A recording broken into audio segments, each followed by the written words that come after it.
মুহাম্মদ সাল্লাল্লাহু আলাইহি সাল্লাম, আপনি দেখেন না উঁচু স্তম্ভের অধিকারী এরাম আদ সম্প্রদায়কে আল্লাহ কিভাবে ধ্বংস করেছেন। লাম ইখলাক মিসলুহা ফিল বিলাদ, এত শক্তিশালী জাতি আল্লাহ পৃথিবীতে আর কখনো কোথাও সৃষ্টি করেননি, কিয়ামত পর্যন্ত করবেন না। তারা ছিল বিশাল আকৃতির, স্বাস্থ্য ছিল অনেক বেশি, হয়তোবা মিশরের পিরামিড এরাই তৈরি করে হতে পারে। কে করেছে, কিভাবে করলো মানুষ জানে না। একটা পাথরের ওজন প্রায় 27 টন। একটা ক্রেন একটা পাথর বহন করতে পারে 16 থেকে 17 টন। যদি পাথরের ওজন হয় 27 টন, তাহলে অত উপরে কে নিয়ে গেল, কে পিরামিড বানালো? হয়তো বা এরা হতে পারে, আল্লাহ ভালো জানে, কেউ ইতিহাস জানে না সঠিকভাবে। তবে আদ সম্প্রদায় এমন জাতি ছিল, আল্লাহ বলছেন লাম ইখলাক মিসলুহা ফিল বিলাদ, আমি এমন জাতি তাদের সৃষ্টি করেছিলাম শক্তিশালী। পৃথিবীর মাটিতে এত শক্তিশালী জাতি আমি আর কখনো সৃষ্টি করিনি। ঝঞ্ঝাবায়ু 7 দিন যাবত 8 রাত চলে সব ধ্বংস হয়ে গেছে। জুলুম করে জালেম কোনোদিন টিকতে পারেনি। আদ সম্প্রদায়কে যেভাবে ধ্বংস করা হয়েছিল ঝঞ্ঝাবায়ু বাতাস দিয়ে, তা ফেরেশতার অধীনে ছিল না, তা ছিল আল্লাহর আদেশে। কত জোরে বাতাস ছিল তা মানুষ জানে না। তা ছিল 7 দিন 8 রাত হসুমান ধারাবাহিকভাবে চলতেই থেকেছে। পাহাড়, বাড়ি ঘর, গাছপালা সবকিছু কেটে চলে গেছে যেখান দিয়ে গেছে। তা ছিল ভিন্ন ধরনের বাতাস।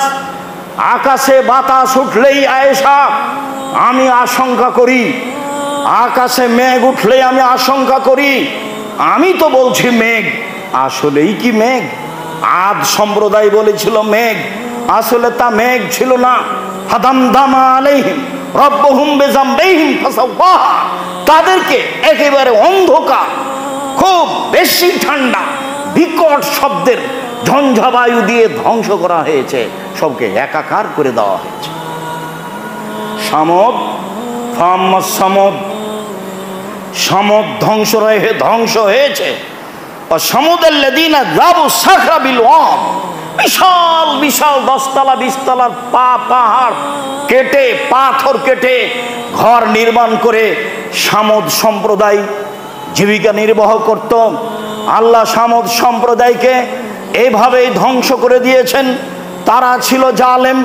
সময়ের গতিতে রাসূল সাল্লাল্লাহু আলাইহি সাল্লাম বলছেন, যারা জালেম হবে এইরকম ভাবে তিনি বলছেন যে তুমি আদ সামুদের মতো করে ওদেরকে ধ্বংস করে দাও।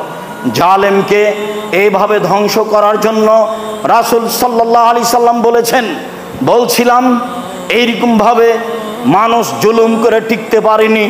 আপনাকে বলি, ফেরাউনের যুগে ছিল বিত্তশালী কারুন।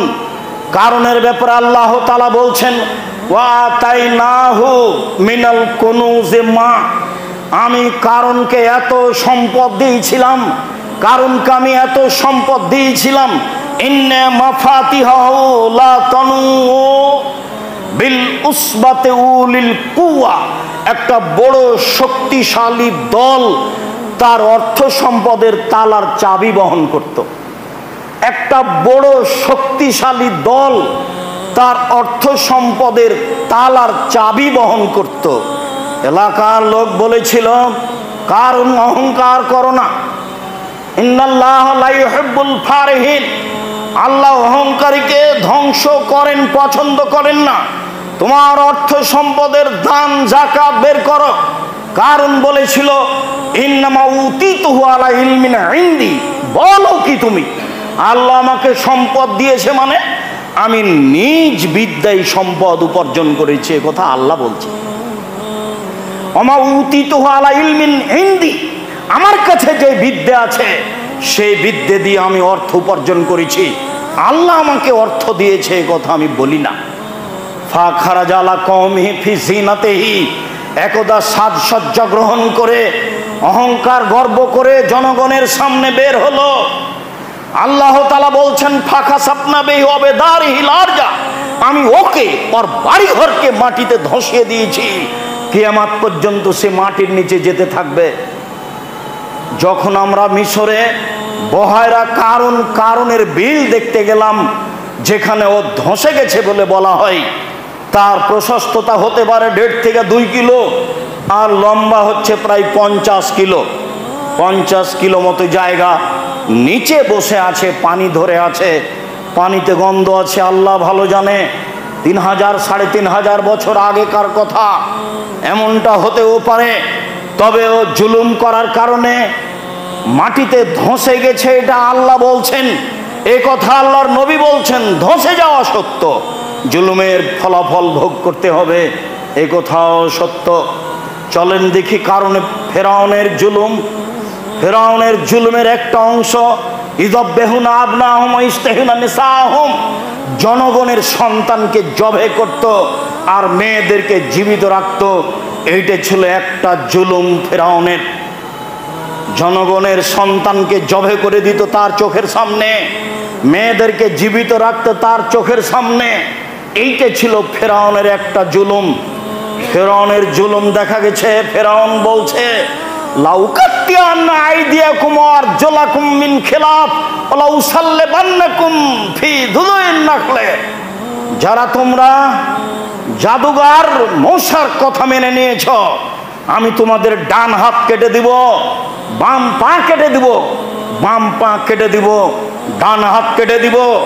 এরপরে আমি তোমাদেরকে খেজুরের ডালের সাথে বেঁধে ঝুলিয়ে রেখে দেব। এটাই হলো তোমাদের শাস্তি। ফিরআউনের শাস্তির কথা উল্লেখ হয়েছে।